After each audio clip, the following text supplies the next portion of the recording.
Bonjour à tous. On va commencer la séance.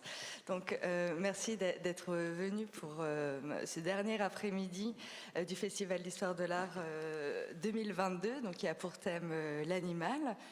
Notre séance va être consacrée à ces petites bêtes, parfois grouillantes, souvent peu ragoûtantes, mais qui constituent tout de même plus de 80% des espèces du règne animal, donc les insectes et plus généralement les arthropodes. Pour discuter de leur place, certes discrète, mais néanmoins bien présente dans l'histoire de l'art, j'ai le plaisir de présenter les professeurs Martial Guédron et Laurent Baridon. Martial Guédron est professeur d'histoire de l'art moderne à l'Université de Strasbourg et membre associé de l'atelier de didactique visuelle à la Haute École des Arts du Rhin. Ses recherches sont consacrées au processus d'hybridation et de métamorphose dans l'histoire de l'art, avec par exemple la parution récente d'un panorama consacré aux monstres, créatures étranges et fantastiques de la préhistoire à la science-fiction chez Beaux-Arts Éditions en 2018.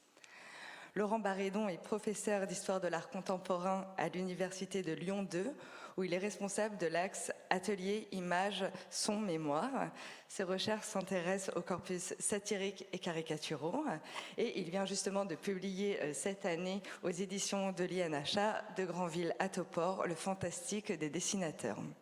Donc vous collaborez assez régulièrement ensemble, en particulier avec ce livre de référence qu'on ne présente plus, qui est L'art et l'histoire de la caricature, qui en est à sa 4e édition actualisée et augmentée en 2021. Et pour ce qui concerne la thématique du festival cette année, vous étiez commissaire de l'exposition Homme-Animal, histoire d'un face-à-face à Strasbourg en 2004. Je vous laisse donc la parole pour faire la lumière sur ces animaux bien souvent mal aimés. Merci. Merci beaucoup. Merci pour cette introduction. Je ne sais pas si le micro fonctionne. Merci pour cette introduction. Voilà, celui-là est bon. Juste quelques mots avant de laisser la parole à Martial Guédron qui va débuter notre intervention. Vous l'avez peut-être vu sur des versions non actualisées du programme. Nous devions être 3 pour ce qui s'annonçait être une table ronde avec donc une discussion très ouverte. Et malheureusement, Alain Montandon, qui travaille à un dictionnaire des insectes et qui aurait eu sa place évidemment dans cette manifestation, malheureusement, donc, Alain Montandon s'est désisté. Donc nous avons légèrement reconfiguré notre intervention, mais c'est vrai que tout l'aspect histoire culturelle autour des insectes, malheureusement, manquera, même si nous essaierons de compléter, évidemment, à la lumière de ce qu'il aurait pu dire, d'une certaine façon. Voilà, mais nous essaierons de garder la parole pendant 1 heure, et bien sûr, s'en suivront des questions, une discussion avec vous, bien entendu. Merci d'être venus aussi nombreux en cette fin de festival. Nous sommes probablement plus nombreux même qu'il n'y paraît, puisque derrière ces lambris se cachent toutes sortes d'insectes, vous vous en doutez. Donc nous sommes des milliers dans cette salle, et nous allons pouvoir parler donc en toute complicité avec eux. Merci. Bien, alors je vous remercie moi aussi de votre présence. Et je vais commencer par présenter cette idée que nous avons eue de participer à une table ronde sur cette thématique des insectes. Pour ce qui me concerne, elle est venue d'une proposition qui m'avait été faite il y a environ 1 an, de contribuer à un dictionnaire culturel des insectes dirigé par Alain Montandon, donc, qui devait être le 3e participant de cette table ronde, Alain Montandon, qui m'avait demandé, au sein de ce dictionnaire culturel, de rédiger un article consacré à la caricature. Donc, un article dédié à la caricature au sein d'un dictionnaire culturel des insectes. Et au départ, quand j'ai accepté, la chose me paraissait relativement simple à explorer, dans la mesure où, avec Laurent Baridon, nous avions, comme cela a été rappelé, à la fois travaillé sur l'image satirique, sur la caricature, et de l'autre, sur les rapprochements entre les hommes et les animaux. Et si je sépare ces 2 aspects, la caricature, les rapprochements entre l'homme et l'animal, c'est uniquement sur le plan de la rhétorique, puisque de fait, ces 2 domaines sont intimement liés, en tout cas dans les travaux que nous avons menés en commun. Et c'est donc d'emblée dans cette perspective que je me suis dit qu'il fallait aborder cette question des insectes. En l'occurrence, en quoi l'image satirique, en quoi la caricature utilise les insectes pour critiquer, pour dénoncer, pour parodier des comportements ou des travers humains, comme elle le fait avec d'autres animaux, le singe, le porc, le rat, etc. Mais comment elle le fait de manière plus spécifique en utilisant les insectes comme animaux de référence. Et bien sûr, avec des rapprochements qui sont plus ou moins infamants en fonction de l'espèce à laquelle il est fait référence. Toujours suivant les hiérarchies symboliques qui sont liées aux animaux. Pour être clair, il vaut mieux être comparé à un lion qu'à un âne ou à un porc. Eh bien, on peut soupçonner qu'il est plus avantageux d'être comparé à une abeille ou à une libellule qu'à un cafard, un morpion ou un cancrelat. On va donc avoir, a priori, pour les hommes et les insectes, le même principe qui consiste à rabattre le sociologique sur le zoologique et les comportements humains sur les instincts bestiaux, un principe qui se déploie de manière très significative à partir du XIXe siècle. Laurent vous en reparlera, à un moment où l'activité des insectes est analysée comme répondant à des programmes parfaitement réglés. Donc, poser cette question et en trouver des illustrations significatives paraissait ne pas poser trop de problèmes pour la période contemporaine, d'autant qu'il existait des articles, des ouvrages synthétiques dédiés à la caricature dans lesquels ces rapprochements satiriques entre l'humanité et les insectes étaient pris en compte à défaut d'être étudiés systématiquement. D'où l'idée de remonter plus haut dans le temps et d'essayer d'établir une généalogie de certains de ces rapprochements entre humains et insectes. Prenons l'exemple de la mouche.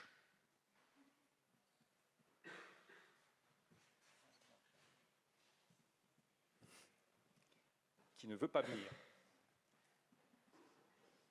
Non, la tête est trop...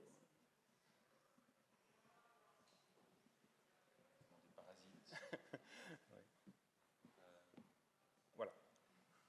Donc, voilà un insecte, tout le monde en a fait l'expérience, agaçant, sale, bruyant, susceptible, comme l'indiquent en français les termes eux-mêmes, d'incarner toutes sortes de mouchards, et qui, avant même que l'on identifie son rôle dans la propagation des maladies infectieuses, des germes, était déjà considéré comme un animal nuisible, dont la symbolique, pour une bonne part, découlait de la participation de sa larve à la corruption des corps. On peut donc comprendre qu'être associé systématiquement à une mouche, voire à un essaim de mouche, n'est pas spécialement gratifiant, et l'on saisit mieux ainsi pourquoi la présence systématique d'une, puis de plusieurs mouches au-dessus de sa tête dans les caricatures que Plantu faisait de lui à la une du journal Le Monde a pu incommoder Nicolas Sarkozy, d'abord comme ministre de l'Intérieur et futur candidat à l'élection présidentielle, puis comme président de la République en exercice, et enfin comme président de la République à la retraite. Cela dit, la présence de mouches, mais aussi de moustiques, de mouches à miel, de bourdons, d'abeilles, de guêpes, voletant autour de la tête de certains personnages est beaucoup plus ancienne dans l'image satirique. Alors, essayons, comme dans toute généalogie, de remonter, sinon aux origines, du moins au commencement au pluriel. Et pour cela, je ne vous mets pas une image satirique à l'écran, je vous mets une image très sérieuse, mais d'un artiste qui était aussi un graveur satirique, Lucas Cranach l'Ancien, La Tentation de Saint-Antoine, gravure sur bois datée de 1506. En effet, pourquoi cet exemple? Eh bien parce que l'on peut admettre que la gravure satirique apparaît avec la réforme protestante, avec les guerres de religion, avec la propagande par l'image, et dans ce contexte, certains artistes, comme Cranach, qui produisent des estampes religieuses tout à fait sérieuses, mettent aussi leur talent au service d'une imagerie de combat. Et il n'est pas surprenant alors que des liens ou des glissements s'opèrent entre des images sérieuses, des gravures religieuses et allégoriques d'un côté et des gravures satiriques de l'autre. Dans l'image religieuse, il arrive que d'étranges invertébrés se manifestent aux côtés de dragons volants, de rapaces et de divers prédateurs ailés, dont on retrouve les occurrences dans les représentations de la Tentation de Saint-Antoine, notamment dans les gravures sur bois qui s'impriment depuis la fin du XVe siècle dans les pays germaniques. Or, dans l'imagerie profane, le thème de la tentation est lui aussi souvent associé à la présence d'insectes hyménoptères avec abdomen charnu et velu qui se joignent aux démons tourmenteurs, démons qui sont eux-mêmes éventuellement hybridés avec des insectes, c'est-à-dire éventuellement pourvus d'élytres, de trompes, de dards. On trouve quelques-uns de ces hybrides associés au thème de la tentation, aussi bien dans les pays germaniques, dans les Pays-Bas qu'en France, sachant bien sûr que les gravures sont par définition des images multiples et donc des images qui circulent et qui diffusent des motifs, qui diffusent des symboles. On peut par exemple mentionner cette estampe anonyme française sur le thème de la belle tentée. La belle tentée où l'on voit un moine capucin, encapuchonné, avec binocle sur le nez, qui émerge d'un arbre mort, rongé par les vers et les insectes, tandis qu'il brandit une andouille en direction de la jeune femme, ce qui ne laisse pas beaucoup de doutes sur la nature de la tentation. Au-delà du thème de la tentation, la mouche, comme d'autres insectes volants qui lui sont apparentés à l'époque, puisque, je l'ai dit, on parle de mouche à miel pour les abeilles, la mouche peut se retrouver, et c'était déjà un petit peu le cas, vous l'avez compris dans la gravure précédente, peut se retrouver liée au plaisir de la chair, au plaisir sensuel, comme on le voit dans la famille des gravures que l'on recoupe sous le nom de drôlerie. Ainsi, dans la série qui constitue la frise gravée sur l'histoire du mariage de Lucrèce aux yeux de bœuf avec Michaud Croupière. On y voit, il faut imaginer ça comme une longue bande gravée, et on y voit plusieurs convives tout à fait grotesques dans leur apparence, autour desquels volettent des mouches, des moucherons, des moustiques, des guêpes. Autre exemple, dans cette image d'un chirurgien charlatan qui fait partie de la production des gravures de la rue de Montorgueil, pour vous signaler que c'est aussi le cas dans le registre des drôleries imprimées en France à cette époque. Donc une composition qui, comme souvent, on a aussi des peintures sur ces thèmes, représente un chirurgien ambulant qui, dans une atmosphère assez légère, une atmosphère de beuverie, de ripaille, une atmosphère carnavalesque, pratique une saignée sur un homme qui souffre d'un tempérament sanguin propice à l'embonpoint et qui est en même temps tourmenté par quelques insectes qui volettent au-dessus de sa tête. Alors je ne sais pas si à distance, vous voyez ces insectes.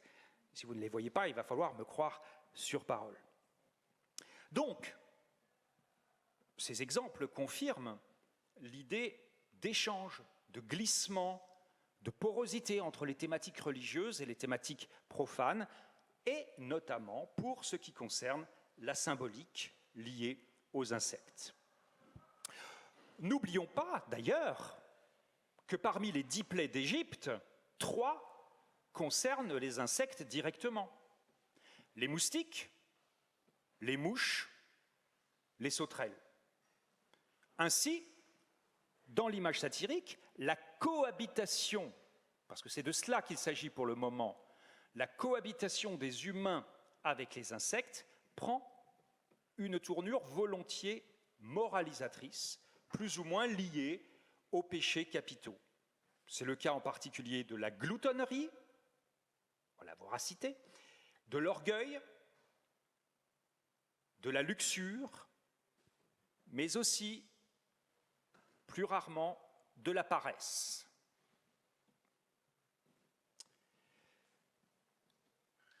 Il semble que la présence d'insectes volants dans les images satiriques vise donc à suggérer des conduites, des comportements pécamineux, liés au péché, voire des passions aux limites de la folie, des passions incontrôlées, immodérées.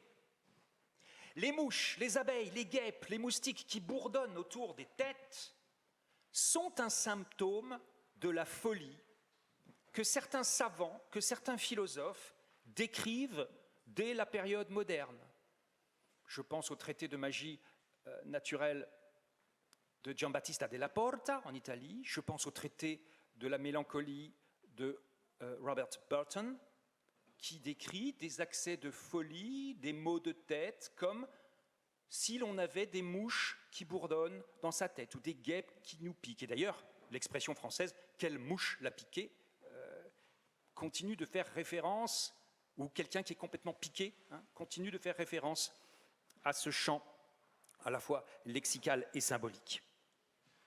Comment faut-il alors interpréter ces insectes qui bourdonnent ou qui volettent en bourdonnant autour de la tête de plusieurs figures grotesques appartenant à cette extraordinaire série des songes drôlatiques de Pantagruel, un ensemble gravé qui, pour les besoins de l'édition, a été attribué à Rabelais, mais qui n'est pas de Rabelais, qui est un anonyme parfois attribué à François Després. Bon, on ne va pas entrer dans des histoires d'attribution, ce n'est pas le propos aujourd'hui. Donc comment interpréter ces mouches, ces moustiques qui bourdonnent autour de ce pape de carnaval, dont la tête est couverte d'une tiare en forme de ruche, d'où sort un essaim, sans doute, de mouche à miel. Eh bien, ce motif de la tête environnée de mouches connaît toutes sortes de variations dont il faudrait prendre le temps de repérer les différentes manifestations. Et surtout, c'est un motif qui permet de dénoncer, de suggérer et de dénoncer la corruption, la possession, la malignité et donc l'égarement de l'esprit, l'égarement du comportement. Il est repris par exemple vers 1600 dans une planche d'après Martin de Vos, éditée à Anvers par Philippe Gall, une gravure au burin qui dénonce les excès de la mode et la dictature des apparences. En effet, parmi les créatures diaboliques qui s'affairent autour du personnage central, cette belle et, on l'aura compris, vaniteuse anversoise, évidemment promise à la mort, qui est en train de faire son entrée dans la pièce par la porte à droite, autour d'elle, donc, autour d'elle, des créatures diaboliques, et parmi elles, l'une, à poitrine de femme, affairée à empeser la fraise, le col caractéristique de sa cliente, porte une coiffe en forme de ruche ou à l'aspect de ruche où bourdonnent des insectes, sans doute attirés au pas par le miel, attirés par l'odeur de la corruption, attirés par l'odeur de la putréfaction, plutôt qu'occupés à faire du miel. Alors, avec ces exemples, les intentions des artistes paraissent relativement claires et on va retrouver ce motif jusqu'à la caricature de Sarkozy par Plantu et puis d'autres au XXe et au XXIe siècle. On va retrouver ce motif ponctuellement. Par exemple, au XVIIIe siècle, chez le peintre paysagiste et graveur Philippe Jacques de Louterbourg, en 1775, dans une eau-forte, dans une gravure à l'eau-forte, intitulée From Warwick Lane, où cette fois, c'est un gentilhomme d'une grande maigreur, vu de profil, épée à la ceinture et canne à la main, tricorne et perruque. Et quand on sait l'état des perruques au XVIIe et XVIIIe siècle, il n'est pas très surprenant qu'il y ait des mouches qui gravitent autour, qui avance dans Warwick Lane, escorté de 4 moucherons qui semblent le précéder, qui semblent annoncer sa marche. Alors comme ça, il existe, bien sûr, j'ai pris l'exemple de la mouche, des moucherons, mais il existe toutes sortes d'insectes, bien plus indésirables encore que la mouche ou que les guêpes, dont les cohabitations avec l'homme peuvent donner lieu à des interprétations caricaturales ou satiriques. C'est le cas des parasites, dont la présence en milieu urbain, surtout au XVIIIe et au XIXe siècle, est illustrée de manière très cocasse, surtout par les caricaturistes anglais de la période, les caricaturistes anglais dont on peut dire qu'ils sont les grands inventeurs de la caricature moderne. Un exemple daté de 1794, une eau-forte de Thomas Rowlandson, qui figure une vieille mégère en chemise et bonnet de nuit, assise dans un fauteuil, occupée à s'emparer de l'une de ces inopportunes créatures logées sur un de ses genoux, mais on imagine qu'il y en a plein d'autres. Même si vous ne les voyez pas, je vous assure. Bon, alors, ça c'est pour ce qui concerne les cohabitations entre hommes, femmes, enfants et insectes au sein de la caricature, au sein de l'image satirique. C'est une des modalités d'apparition, de manifestation de l'insecte dans la caricature. Mais vous avez bien vu que là, les deux sont séparés. Insecte d'un côté, homme de l'autre, et c'est de cette cohabitation, de cette confrontation que surgit la charge satirique. Mais il y a une autre modalité importante, et là on peut à nouveau, alors j'ai respecté les équilibres, vous m'avez compris, je commençais par Sarkozy, là maintenant c'est Ségolène Royal.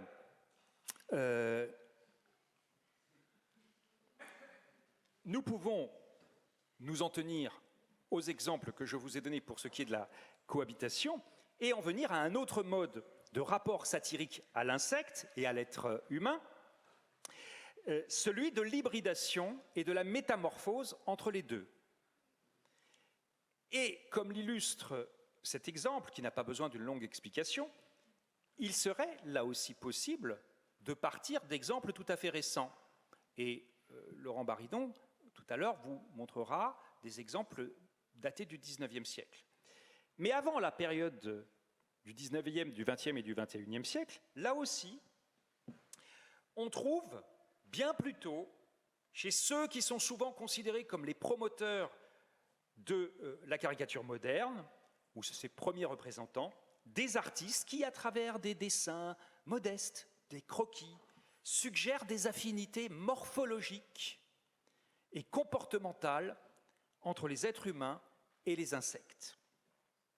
Ainsi, un des plus glorieux représentants de la caricature italienne au XVIIe siècle, plus connu pour son activité d'architectes, de sculpteurs, voire de peintres, mais aussi de dramaturges, de scénographes, de pâtissiers, de tout ce que vous voulez.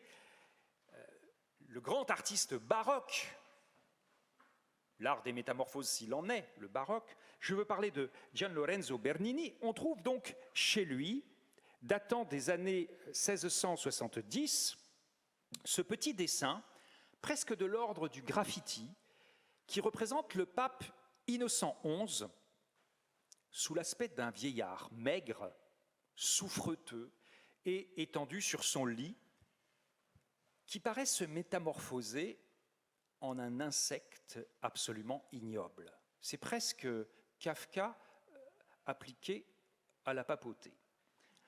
Avec sa mitre d'évêque qui lui tient lieu d'antenne, sa patte grêle qui s'avance comme une monstrueuse bénédiction, et peut-être qu'il n'y a pas que la thématique, mais que le graphisme même est mimétique. Pourquoi parle-t-on d'une écriture en patte de mouche, par exemple? Je veux dire que ce dessin elliptique et tremblé, fragile,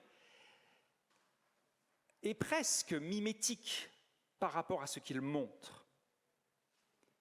En tout cas, contribue fortement à l'effet de ce dessin, dans un esprit qui se prolonge un siècle plus tard, chez des caricaturistes venus cette fois de Venise, et notamment par un des plus étonnants d'entre eux, Anton Maria Zanetti, chez qui nous voyons à la fois de très frêles gentilshommes qui évoquent tantôt des criquets, tantôt des mantes religieuses, tantôt des libellules, mais aussi, puisque Zanetti a beaucoup représenté l'univers de l'opéra, du théâtre, du spectacle, mais aussi de gros castrats en costume de scène qui font parfois penser à des bourdons, parfois à des scarabées. Et on verra quelques autres variétés de scarabées dans un instant. Le XVIIIe siècle va beaucoup aimer ce type de rapprochement. Et parfois, comme c'est le cas dans toute une série de gravures à l'eau forte de Charles Germain de Saint-Aubin, regroupées dans un recueil intitulé « Essais de papillonnerie humaine », parfois, c'est moins la charge satirique, agressive qui en ressort qu'une recherche de l'élégance, de l'arabesque, qui l'emporte largement sur la critique sociale. Alors certes, il s'agit aussi de parodier, voire de se moquer à travers l'insecte de certaines activités bien humaines. Mais enfin, ici, dans les papillonneries humaines, cette moquerie est aimable. Et le choix du papillon, par rapport à ce que je disais pour commencer, le choix du papillon comme animal de référence permet de développer cette élégance, permet de développer des motifs évoquant les dentelles et une sorte de chorégraphie légère qui n'a rien de mordant ni d'offensant. En revanche, les caricaturistes anglais de la seconde moitié du XVIIIe siècle vont recourir à l'hybridation et à la métamorphose entre hommes et insectes en optant le plus souvent pour un principe très simple qui consiste tout simplement à greffer une tête humaine sur un corps insectoïde. C'est le cas de cette remarquable gravure à l'eau forte de James Gillray, datée de 1795, qui montre une grande chenille chamarrée des mers du Sud sur laquelle il greffe la tête d'un célèbre savant de l'époque, Sir Joseph Banks, dont il est important de savoir que ce savant est chevalier de l'ordre du bain, en anglais Bath, comme la ville, comme la cité balnéaire. Et donc cette grande chenille chamarrée des mers du Sud se dresse, ou se redresse sur fond d'azur, le long d'une grève rocheuse, et opère sa mue en papillon. Tête et corps encore couverts d'algues, ailes ornées de coquillages, de crustacés et d'étoiles de mer, mais prêts à s'élever vers un soleil orné de la couronne royale. Je fais j'arrive même à coller à l'actualité, c'est formidable. Beaucoup moins glorieux, au même moment, donc toujours en 1795, le Premier ministre britannique William Pitt apparaît dans une planche d'Isaac Cruikshank sous l'aspect d'un gigantesque criquet au centre d'une citadelle circulaire, protégée par cette enceinte crénelée caractéristique. C'est la pauvre vieille Angleterre, laissée exsangue par les impôts, par les revers militaires, par les pénuries alimentaires, avec en son centre Cupide, vorace, dévastateur, cet insecte phytophage qui engloutit tout ce qui reste de l'ancienne Constitution et qui s'apprête, vous le voyez, au-dessus de lui, à recevoir le renfort d'un essaim de prêtres français. Et ça va être une des grandes constantes du XIXe siècle, c'est la comparaison de congrégations militaires, religieuses, etc., à des insectes qui ne vont plus apparaître cette fois-ci individuellement, mais par groupe, par société, par famille. Et c'est ce que va vous montrer mon collègue Laurent Baridon, à qui je cède la parole.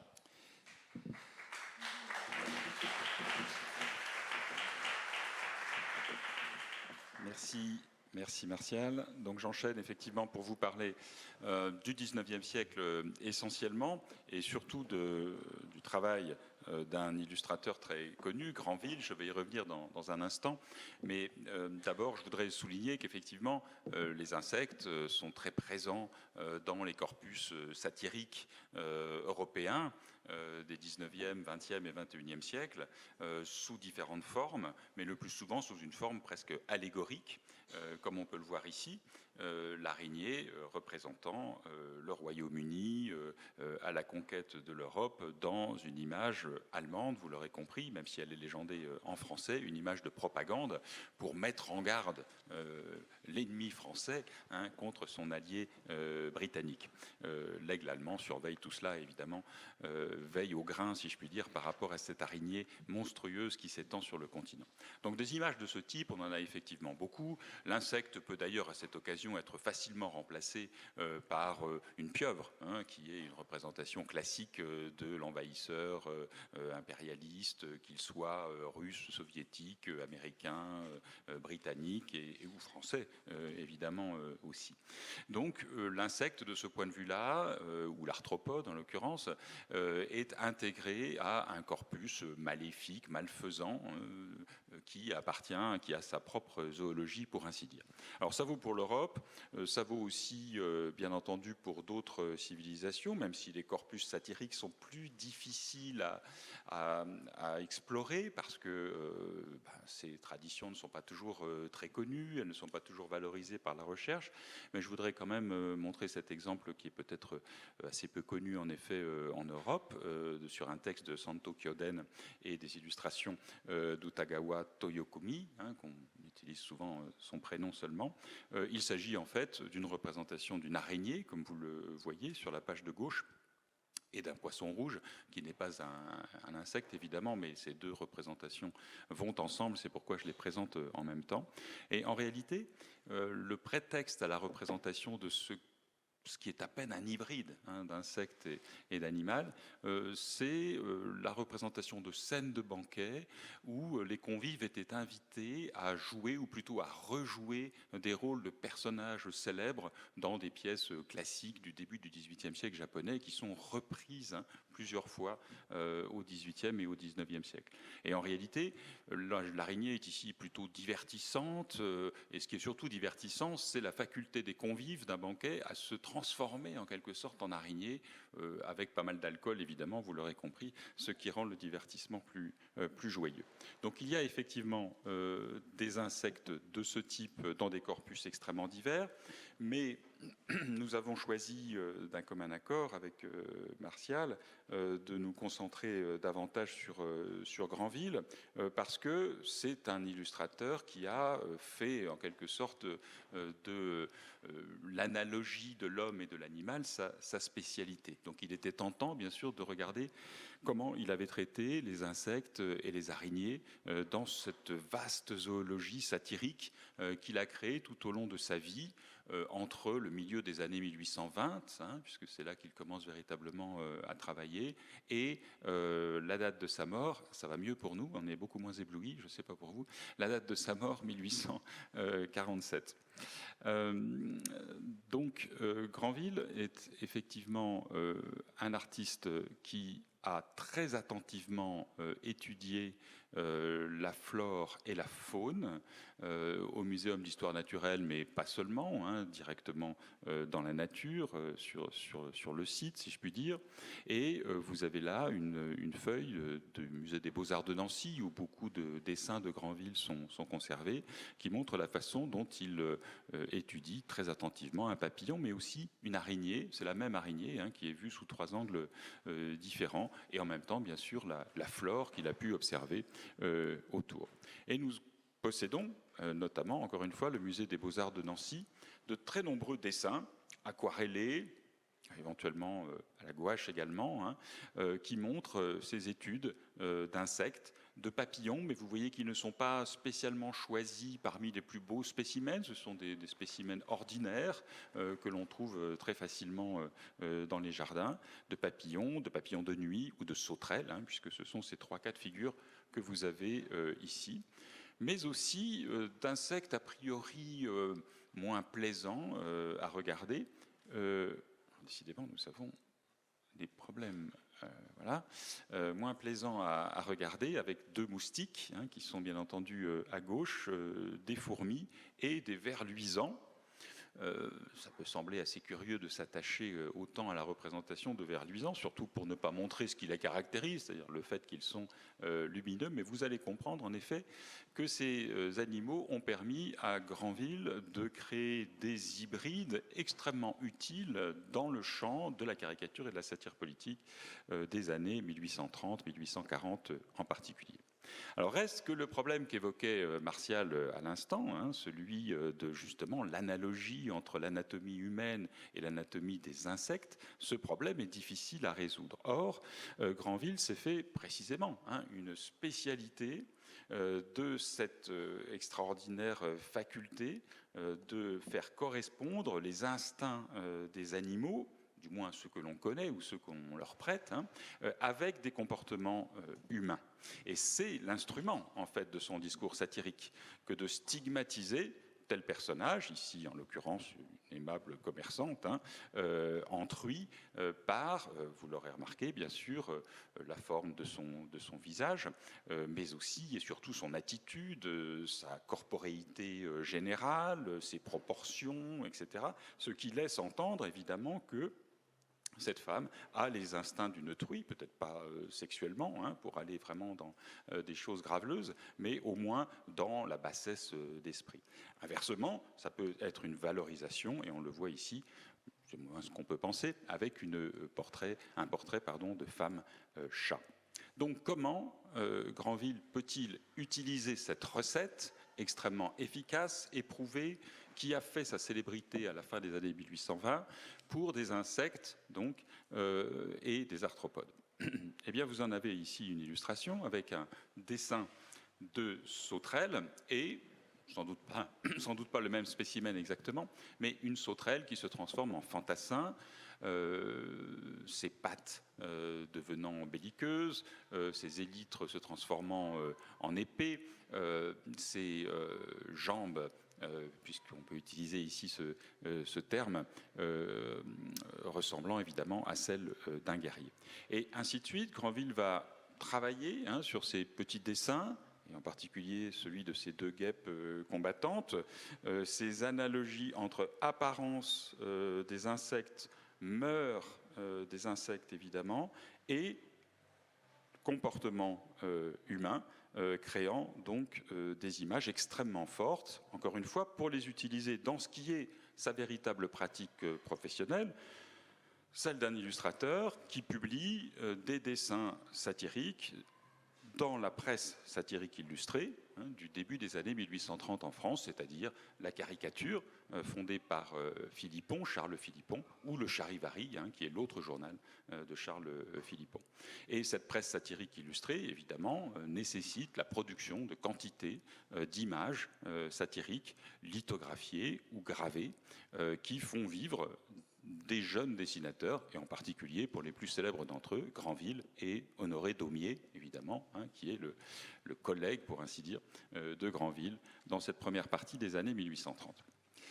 Alors, il est bien connu que cette brève période de liberté de la presse, encore est-elle assez encadrée, du début des années 1830, de la monarchie de Juillet en France, cette brève période s'achève donc en 1835 avec des lois qui restreignent très sérieusement la liberté de la presse par toutes sortes de dispositifs, et en particulier d'amendes à l'égard des directeurs de journaux. Et cette nouvelle génération de dessinateurs français, qui s'inspire d'ailleurs des dessinateurs anglais dont Martial a parlé, cette nouvelle génération se tourne vers d'autres chantiers, vers d'autres domaines, et c'est le cas en particulier des livres illustrés cette fois-ci, et non plus de la presse satirique illustrée. Alors, Granville devient très rapidement un des illustrateurs les plus en vue, grâce, encore une fois, à ce procédé de l'analogie animale.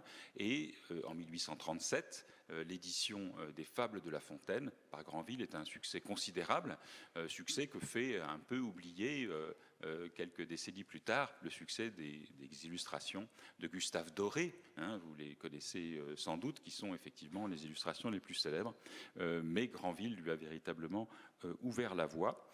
Et bien entendu, les sujets des fables l'invitent à utiliser la représentation d'insectes à chaque fois que cela est possible. Alors vous voyez ici un dessin original, Granville se plaignant beaucoup du travail des graveurs, car il ne gravait pas lui-même, il ne faisait pas non plus, il n'était pas lithographe, donc il confiait ses dessins à des graveurs et à des lithographes, et il s'est toujours plaint évidemment du fait que ses dessins étaient trahis par ceux qu'il appelait les bourreaux des bois, parce qu'il martyrisait ses dessins, bien entendu, pour la xylogravure. Donc les dessins originaux sont beaucoup plus précieux, et certains d'entre eux sont effectivement conservés à Nancy, au Musée des Beaux-Arts ou à la bibliothèque municipale, comme c'est le cas ici. Granville, en fait, a beaucoup hésité. Il y a plusieurs versions des illustrations de la cigale et de la fourmi, plusieurs illustrations, plusieurs versions, parce que le degré d'humanité ou d'animalité change dans ces différentes versions, Granville recherchant une forme d'équilibre entre comportement animal et caractère humain. Je ne vous les montrerai pas tous, mais il faut en effet que vous compreniez que ça n'est pas un procédé appliqué automatiquement, mais toujours une recherche très fine de ces parentés entre l'homme et l'insecte que recherche véritablement Granville. Alors, cet autre exemple que je ne commente pas, c'est le même principe, le lion et le moucheron, avec bien sûr une araignée qui est au premier plan, vous l'avez vu. Granville n'est évidemment pas le seul à s'intéresser à ces parentés entre l'homme et les insectes. Certains intellectuels excentriques, comme, et j'en profite parce qu'évidemment le Portugal est l'invité du festival, Joseph Joaquim da Gama Machado, qui est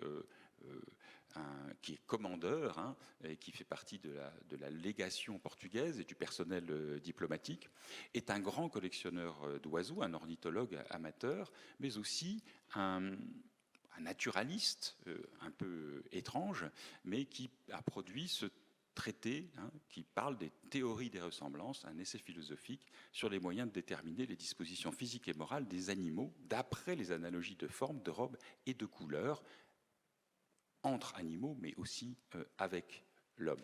Et comme vous le voyez, je ne vais pas lire la citation, hein, dans son propos, il s'agit de l'apparence, en effet, des animaux et de rapprocher cette apparence des mœurs et bien entendu aussi des comportements humains. Ce qui peut amener à des rapprochements tout à fait étonnants pour nous, hein, entre la matière des pétales d'une fleur et la peau d'un serpent, Gama Machado, proposant des analogies romantiques, hein, on peut le dire, ça s'inscrit vraiment dans le romantisme, entre différents règnes de la nature et entre l'homme, évidemment, et ces différents règnes, comme vous le devinez sur la diapositive de droite. Alors, je ne sais pas si Granville connaissait ce genre de travail, mais il est certain que Granville connaissait bien les débats scientifiques du début des années 1830 en France, des débats scientifiques qui avaient un écho véritablement européen. Alors il s'agit en particulier de ce qu'on appelait à l'époque la querelle des analogues, qui est un grand débat scientifique auquel même Goethe s'intéresse en Allemagne.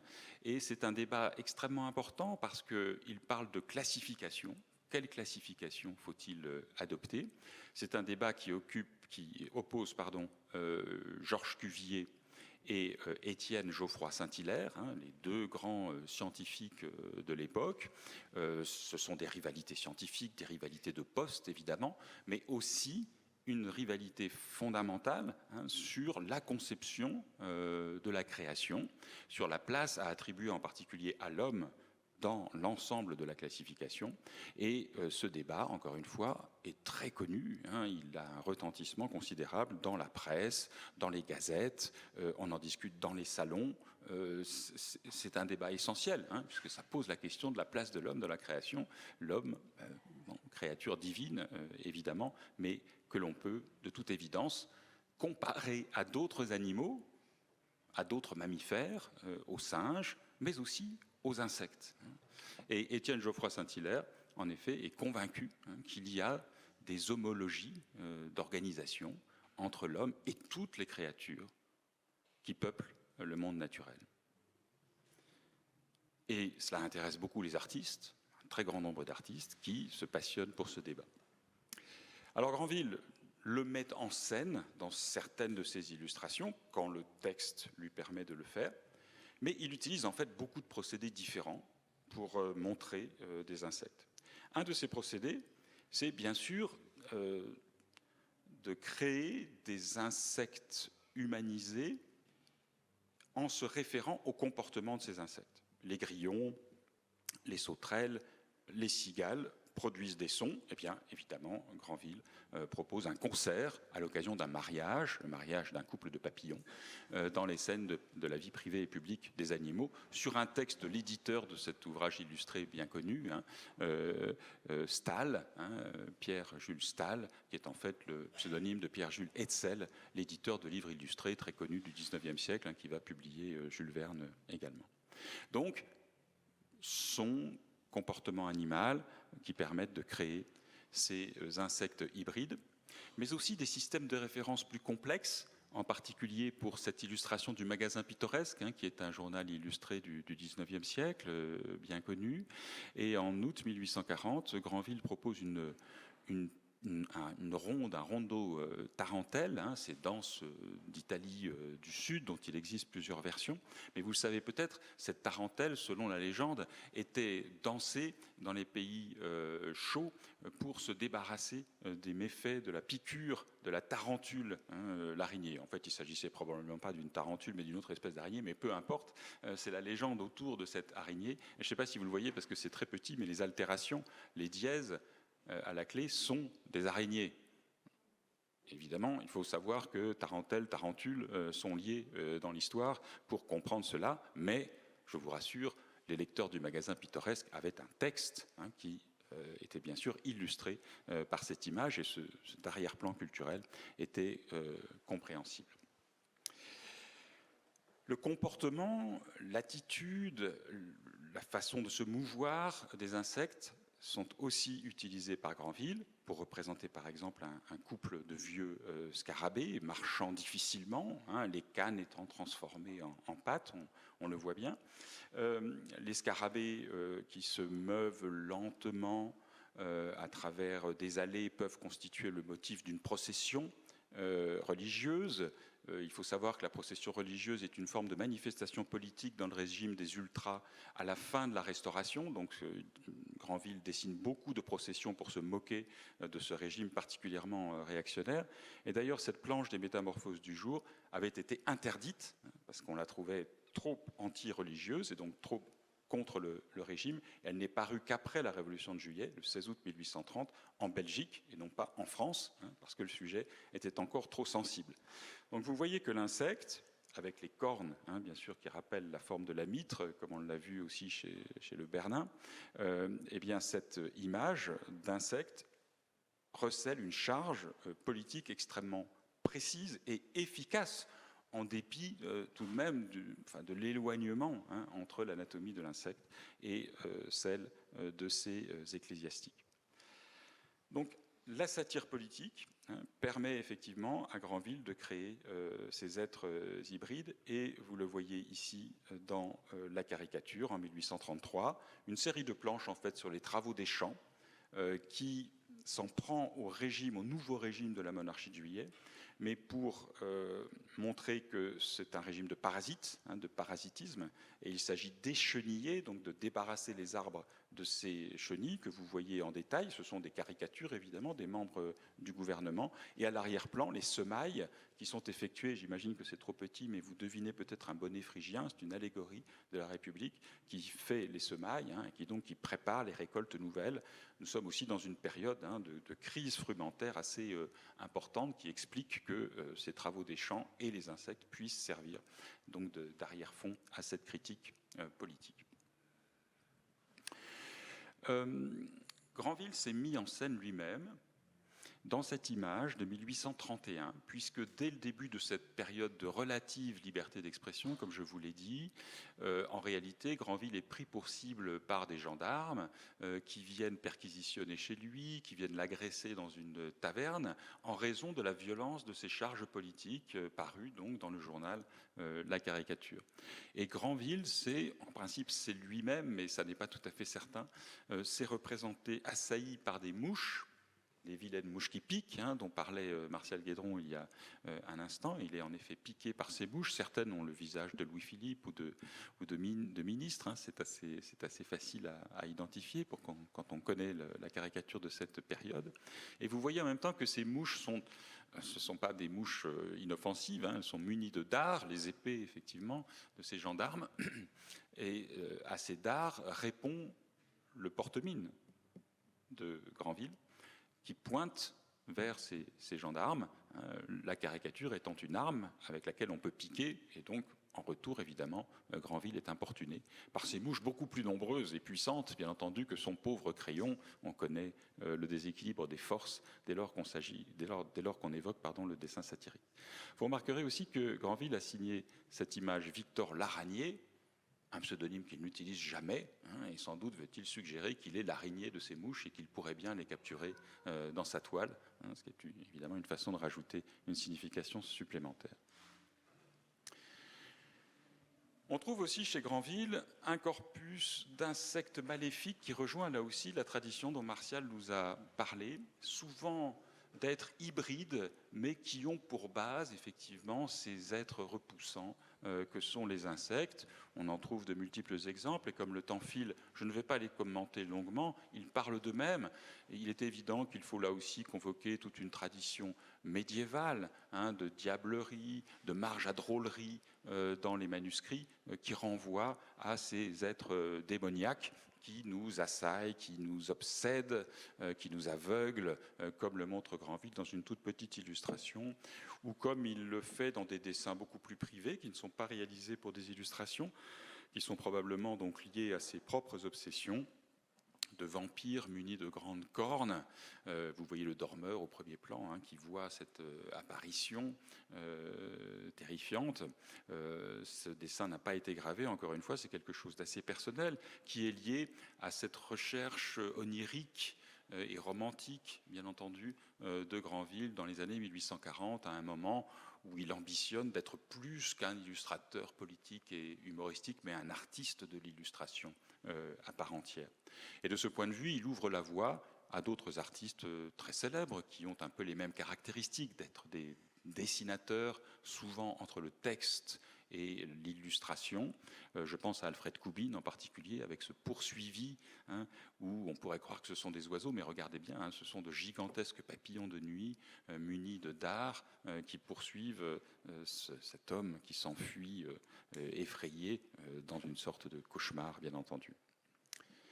Donc créature maléfique, mais aussi humour, hein, autour de l'insecte, c'est possible, dans les scènes de la vie privée et publique des animaux, illustrant donc le texte de Stahl, donc de Hetzel, l'éditeur, un vieux papillon. Ça n'est en fait pas dans le texte, hein. C'est une création de Granville en marge du texte, en marge du bal dont vous avez vu le concert des sauterelles, des cigales et des grillons. Un vieux papillon dont on peut imaginer que ce papillon papillonne, ou du moins qu'il papillonnait, parce qu'il est vieux, donc il papillonne moins, hein, mais qui fait encore le coquet devant son miroir, donc une façon d'anthropomorphiser, bien sûr, l'insecte et de le rendre finalement assez sympathique. Il est vrai qu'il s'agit d'un papillon et pas d'une guêpe. Mais cette analogie entre l'homme et l'insecte est effectivement une des grandes préoccupations de Granville. On le voit par ce jeu de miroir dans le même ouvrage. On évoque un dandy séducteur, hein, toujours au sein de ce bal, et vous voyez que le reflet de cet insecte fort bien mis, comme le dit la légende, eh bien c'est un dandy, hein, typiquement. Et Granville a théorisé ces principes de ressemblance, comme l'a fait Gama Machado, dont je vous ai parlé tout à l'heure, mais il a théorisé par l'image, car c'est avant tout un dessinateur, avec ces séries de métamorphoses assez connues. Il y en a plusieurs versions, mais celle-ci est importante pour nous, puisque vous voyez qu'elle s'achève effectivement dans le registre inférieur par des insectes de plus en plus petits, des limaçons, qui suggèrent une forme de, alors bien sûr, hein, de métamorphose dans l'oreille animale, mais aussi de métampsychose à la façon de Victor Hugo, par exemple, ou d'autres artistes qui croyaient à non seulement ces analogies entre tous les êtres vivants, mais y compris des facultés de réincarnation dans des êtres inférieurs ou supérieurs. Alors je terminerai en quelques mots avec un aspect de Granville, encore une fois, qui est, je trouve, particulièrement intéressant et significatif, et qui sans doute résonne avec nos préoccupations actuelles quant au destin de ceux qui nous entourent, des oiseaux, certes, on en parle beaucoup, des insectes, de la biodiversité en général. Et peut-être qu'un des aspects de la pratique de Granville est lié à cette préoccupation. En effet, Granville s'est parfois représenté lui-même en insecte, d'une façon symbolique. C'est le cas pour ces scènes de la vie privée et publique des animaux, comme je vous l'ai dit. Vous avez sur cette diapositive le frontispice qui est à gauche, la page de titre qui est à droite, hein, vous le repérez, et sur la page de titre, au milieu de la page de titre, un scarabée qui tient une canne et un chapeau haute forme, et entre ses pattes, le monogramme de Granville, I-J-I, c'est assez fluctuant. Le singe peintre, on en connaît la tradition, mais vous remarquerez qu'il peint le titre, et les caractères de ce titre sont des chenilles. Je ne sais pas si ça se voit très bien.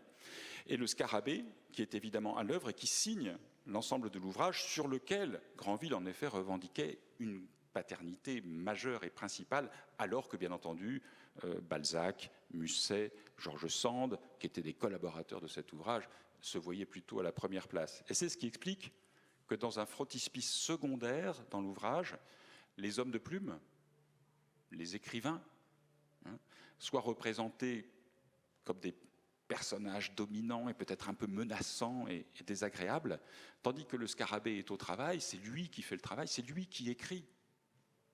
Scène de la vie privée et publique des animaux, même s'il tient un abécédaire dans sa patte droite, si je puis dire, parce que c'est un dessinateur qui ne sait pas écrire.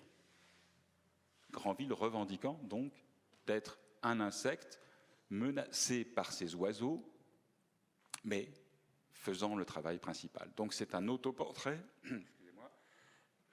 un autoportrait en insecte pour revendiquer une place éminente dans cet ouvrage. Et plusieurs fois, Granville reprend cette image du scarabée dans le frontispice des fleurs animées.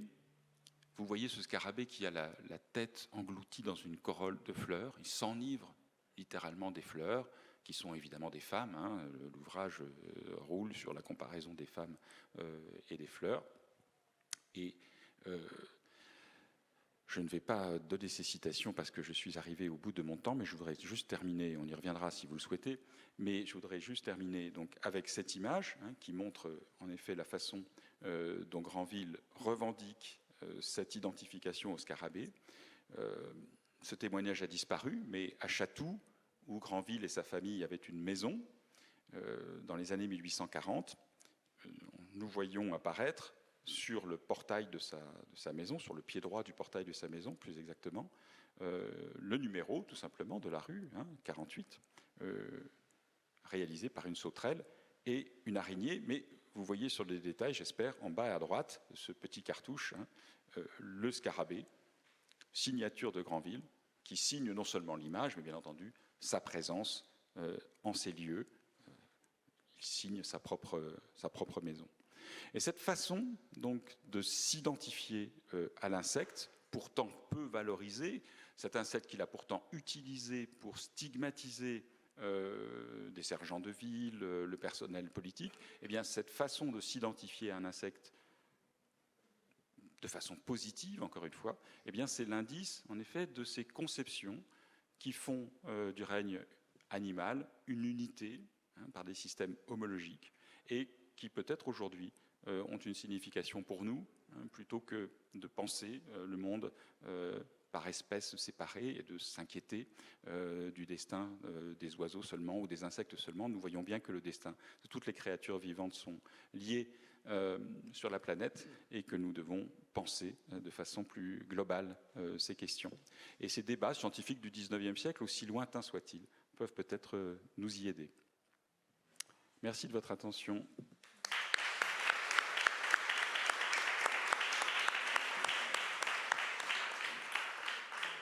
Merci beaucoup à tous les deux pour ce large panorama sur les insectes et leur relation à l'homme, vraiment sur cette grande période des temps modernes jusqu'au XIXe siècle.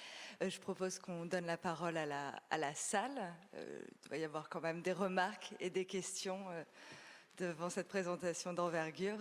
Je vous passe le micro, monsieur.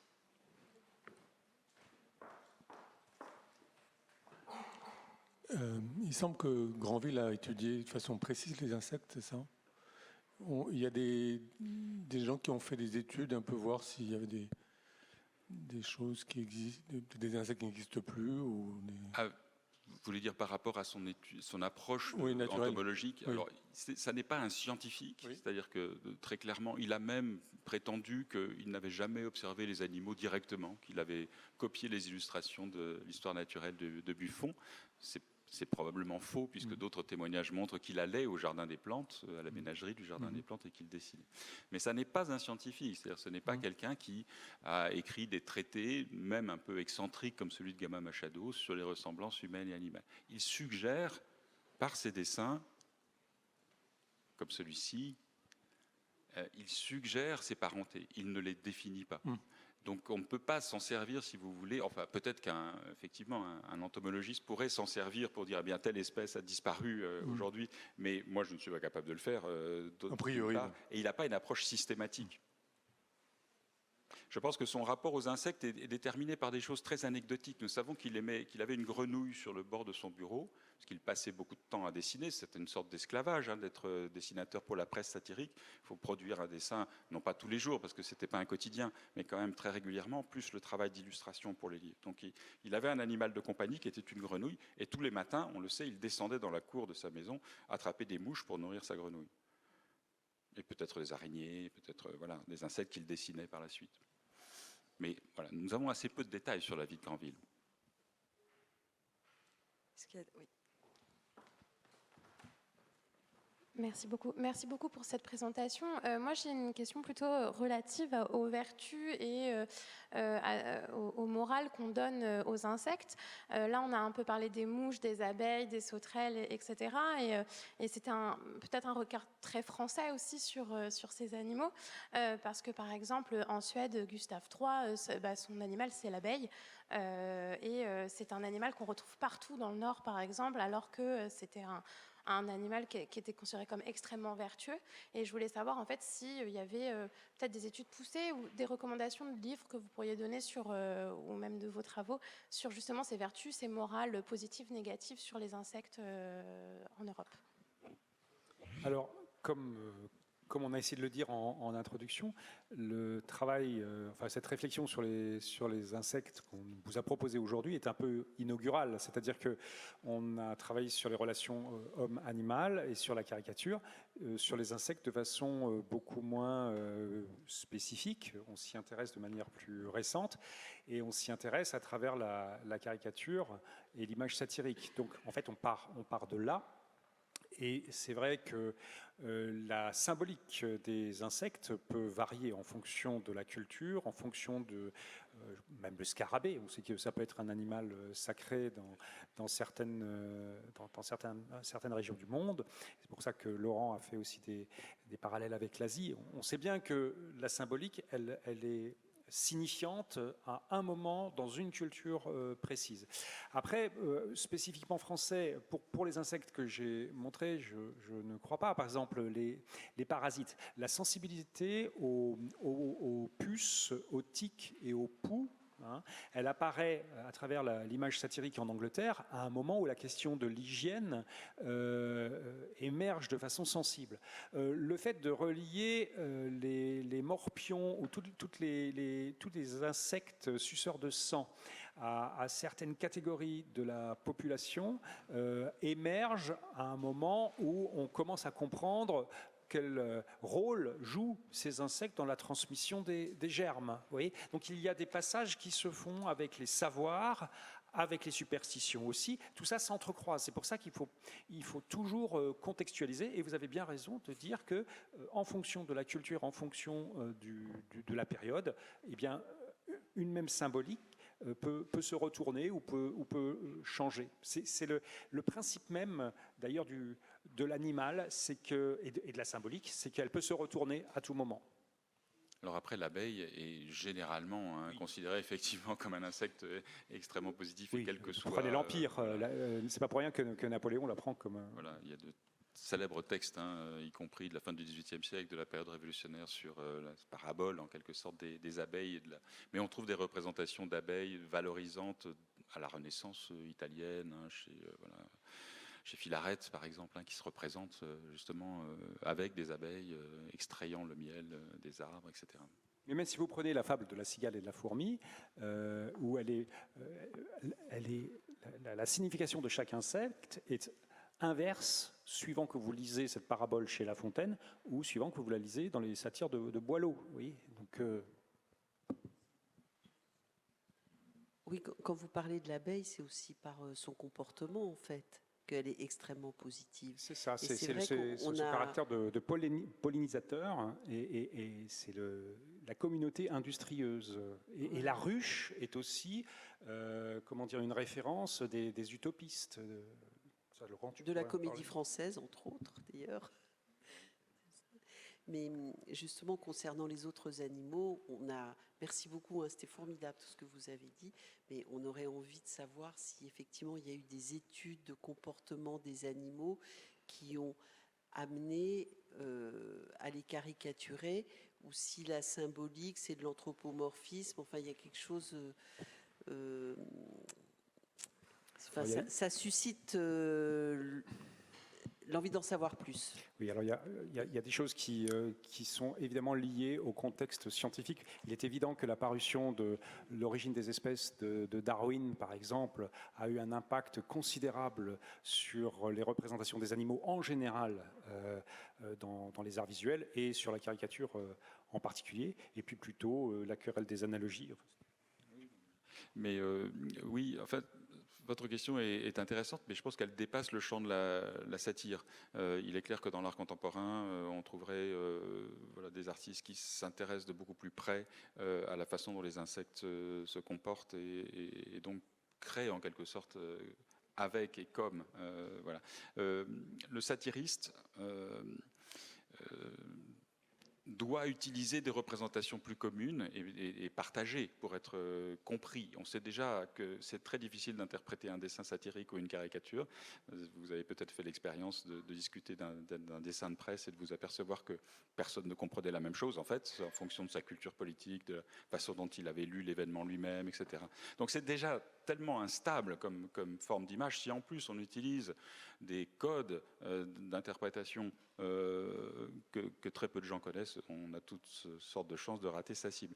Donc c'est peut-être plutôt dans l'art contemporain, tel qu'il est effectivement de plus en plus préoccupé d'écologie, que l'on va avoir une collaboration entre art et science, hein, typiquement, qui produit une réflexion sur le statut du vivant, sur la place de l'insecte, sur la place de l'homme par rapport, etc.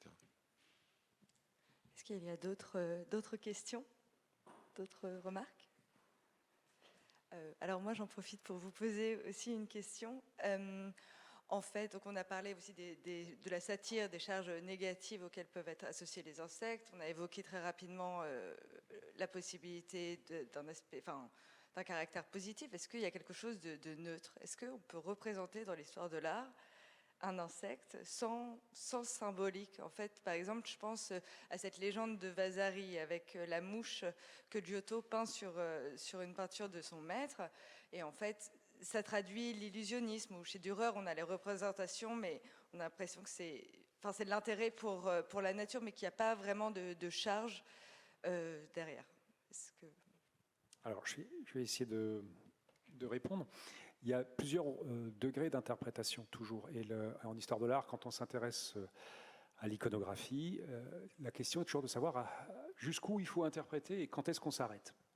Mais pour reprendre l'histoire de l'illusionnisme, il arrive qu'on ait un portrait illusionniste avec une mouche au premier plan qui est peinte. Bon, premier niveau d'interprétation, on se dit, oh, le peintre a voulu nous jouer un tour, on s'approche, on a envie de faire un geste pour chasser la mouche.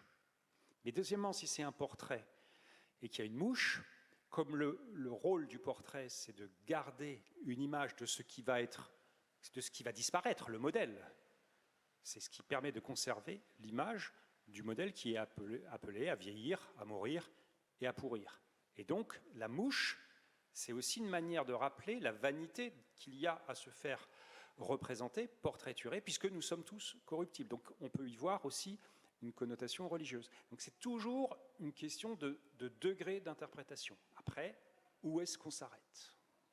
Merci beaucoup. Oui, c'est vrai que pour la mouche, je me posais la question, mais c'était votre cas d'étude en introduction, ce qui est peut-être dans la peinture du Nord au XVIIe, avec le papillon que vous aviez évoqué. Les natures mortes de vanité aussi. Voilà. Et il y a de magnifiques libellules sur les céramiques qui nous entourent, qui sont évidemment très décoratives, et elles sont neutres si on veut, mais elles sont là pour leur beauté. En revanche, dans les cornes d'abondance qui sont derrière nous, avec leurs fruits, leurs légumes, etc., il n'y a évidemment pas d'insectes, parce que cette abondance ne peut pas être corrompue par ces êtres-là. Dans les arts décoratifs, effectivement, dans les motifs d'architecture, il peut y avoir des formes insectoïdes. Dans l'orfèvrerie, dans la bijouterie. Alors là, c'est plus dans l'architecture moderne style aussi, ou dans le mobilier. Il peut y avoir un jeu sur les formes animales, comme il y a un jeu sur les formes végétales. Comme vous le disiez, ça dépend systématiquement du contexte sur lequel il faut s'interroger. Est-ce qu'il y a... Oui, monsieur. Oui, bonjour. Ça m'a rappelé au XIIe siècle, dans les enluminures, il y a une sorte de figure iconographique qui apparaît de plus en plus, qui est un chevalier qui combat un escargot géant. Et il y a des petits débats sur l'interprétation, mais si vous pouvez en parler, je pense que ça pourrait être... Non, je ne peux pas en parler, je ne suis pas du tout médiéviste, mais je vois à quoi vous faites référence. Ouais, c'est le carnet de de Villars de Haut-Neucourt. Donc c'est l'escargot muni d'antennes. L'escargot, il est souvent lié au ver, donc à la corruption, au fumier. Voilà. Et donc le chevalier, ça peut incarner la pureté d'un côté et de l'autre côté, la corruption. Mais je n'irai pas plus loin parce que c'est pas ma période. D'après ce que j'ai compris, ça fait partie de séries de dessins humoristiques. Si la figure se perpétue, alors je ne sais pas si c'est de la satire à proprement parler, mais en tout cas une forme d'humour médiéval en tout cas. C'est difficile d'identifier la satire quand on ne connaît pas la cible, et il peut ne pas y avoir de cible. Donc à ce moment-là, ça n'est plus à proprement parler une satire. Donc effectivement, c'est des corpus qui sont très difficiles à interpréter pour le Moyen-Âge en général. Enfin, on peut déceler la satire quand le personnage est caractérisé socialement, bien sûr, voilà. Mais après, s'il s'agit peut-être d'un portrait, on ne le saura pas, ou on le saura. Ou d'une allégorie. Ou d'une allégorie, tout simplement, ou d'un symbole. Donc c'est effectivement assez difficile. Il y a, Martial, tu m'avais fait découvrir d'ailleurs une estampe montrant un aristocrate en escargot de la fin du XVIIIe siècle. Oui. Alors l'escargot, ça nous éloigne un peu des insectes, mais je pense qu'il manque un livre, une étude de fond sur les apparitions et l'iconographie de l'escargot en histoire de l'art, et pas seulement dans le champ de l'iconographie satirique, mais c'est quelque chose qui est totalement fascinant. Alors Daniel Arras a analyser la présence de l'escargot dans l'iconographie de l'Annonciation, par exemple, la lenteur à s'incarner, etc. Mais je pense qu'il y a quelque chose vraiment à faire parce que aussi bien en architecture, en peinture, en gravure, dessin, art décoratif, il est omniprésent. Et comme c'est un animal qui est considéré comme pratiquant la parthogénèse, il a un statut ambigu, on le soupçonne de se reproduire lui-même, il fascine, c'est un être intermédiaire. Est-ce que c'est un coquillage? Est-ce que c'est un reptile? Voilà. Et tout ce qui est intermédiaire qu'on n'arrive pas à classer dans le règne animal, et pas seulement depuis les naturalistes du XVIIIe siècle, bien avant, ce qu'on n'arrive pas à classer, ça a un statut inquiétant, parce que ça participe de plusieurs règnes, plusieurs ordres. Merci. Vous vouliez reprendre la parole? Non? Personne d'autre? Bon, je propose qu'on conclue sur l'escargot et donc peut-être pour une prochaine proposition. Et je vous remercie d'être venu assister à cette séance ainsi que nos deux intervenants. Bonne fin de festival. Merci à vous. Merci pour la présentation, merci pour votre présence. Je me permets simplement de remercier toute l'équipe du festival pour l'invitation et l'organisation. Et puis, permettez-moi aussi d'attirer votre attention sur le Salon du Livre, qui est magnifique cette année. Et voilà, il y a beaucoup d'éditeurs. Vous savez que les éditeurs d'art ont parfois du mal à travailler et à vivre, donc n'hésitez pas à aller faire un tour. C'est évidemment dans la cour du quartier Henri IV, très près d'ici. Merci, bon après-midi.